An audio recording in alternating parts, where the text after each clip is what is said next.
আজকে কাজের প্রেশার বেশি, সিঁড়ি টিড়ি ক্লিন করা হচ্ছে। তো আমার ড্রাইভারকে আমি নিয়ে আসছিলাম, ওকে বলে রাখছিলাম যে আমি যখন পেয়ারা ছিঁড়বো আমি একটু ভিডিও করব, তুমি থাইকো।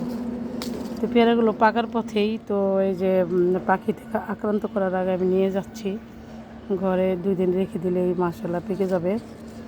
তো পাখি থেকে ফেললে আবার ভালো লাগবে না, নিয়ে গেলাম। তো আমার ভিডিও করে দেওয়ার কেউ নাই, তো আমি এই জন্য আমি আমার ভিডিওটা করতে পারতেছি না, আমি শুধু ফলের ভিডিওই করতেছি। তো সবাই দেখেন আমি আমার গাছের পেয়ারা ছিঁড়ছি। এটা লাল পেয়ারা, তো এটা পেকে যাবে। তো ভালোই লাগে, এটা হলো অর্জন। এই যে যা আমরা খাটি, যত্ন করি, সময় দেই, আমি দিই আমার নিজের গাছেরই সময়, আর আমার ম্যানেজার ও দেয়, ও হয়তো আমার নির্দেশে দেয়, কারণ ও তো আমার এনে জব করে, তো আমার নির্দেশে কাজ করে। তো আরও রয়ে গেল, এগুলো আবার একটু পাকলে নেব। তো এগুলো আর একটু পাকবে, এই জন্য নিলাম না।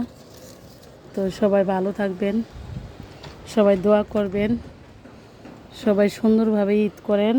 আল্লাহ পাকের কাছে দোয়া করি সবার জীবনটা সুন্দর হোক, সুখের হোক।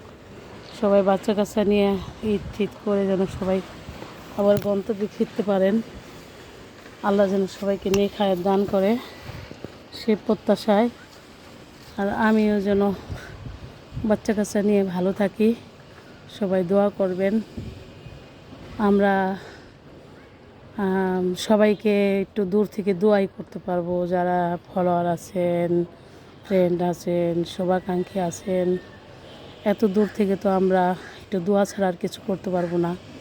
আর যারা কন্টেন্ট বানান, যারা কন্টেন্ট ক্রিয়েটারগিরি করেন, তাদের জন্য হয়তো একটু লাইক, কমেন্ট বা একটা শেয়ার করে অনেক এগিয়ে দিতে পারে আপনার পেজটাকে, তাতে আপনার একটু উপকার হবে। যেমন কামিনী ফুল গাছ, তো এটা অনেকে বোঝে না।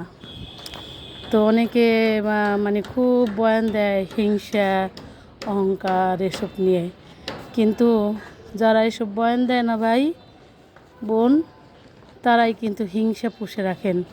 তারা কিন্তু জানেন তার একটা লাইক কমেন্টে আপনারা আমার সবাই যারা প্রফেশনাল মোড অন করছে, যারা কন্টেন্ট ক্রিয়েটারি করে, তাদের সবার অনেক উপকার হয়। তারপরে কি করবে ভাই জানেন, আপনি কি একটা লাইক